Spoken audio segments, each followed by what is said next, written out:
ठाकरे बंधूंची टाळी मेळाव्यापुरतीच, सत्ताधाऱ्यांची ठाकरे बंधूंच्या मेळाव्यावर टीका। एक गोष्ट आहे की सातत्याने टोमणे मारायला लागलं तर त्याच्यामधली मजा सुद्धा निघून जाते। एक चांगली घटना घडते, दोन भाऊ एकत्र येत आहेत, आम्ही ते चांगल्या स्पिरिटमध्ये घेतो। शेवटी अन्याय झाला म्हणून राजसाहेब बाहेर पडलेले होते, आता परत एकत्र आल्यानंतर त्यांच्यावर पुन्हा एकदा अन्याय होणार नाही अशी अपेक्षा करूया।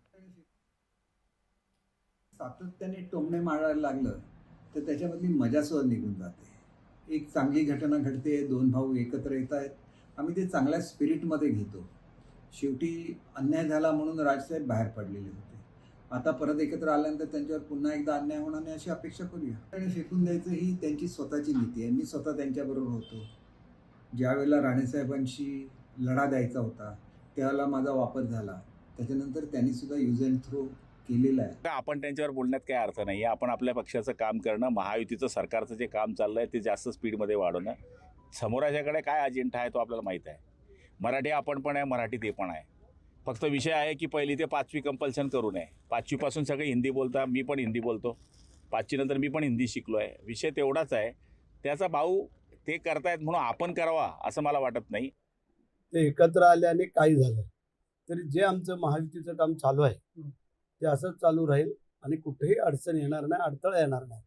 कारण आम्ही जनतेचे सेवक म्हणून काम करतोय आणि त्यासाठी जनतेने आम्हाला जे काही स्वीकारलं आणि भरभरून दिलंय ते येणाऱ्या पुढच्या महानगरपालिका असतील, जिल्हा परिषद असतील, नगरपालिका असतील, ह्याच्यामध्येही आम्हाला तोच हिस्सा देणार आहे भरभरून। त्यामुळे आम्ही काही कोण काळजी करत नाही। जे इंग्लिश मीडियमच्या शाळा याच्यामध्ये पहिलीपासून 3 भाषा शिकवल्या जातात, म्हणजे दुसऱ्या माध्यमांच्या शाळेमध्ये मुलं 3 भाषा शिकतात।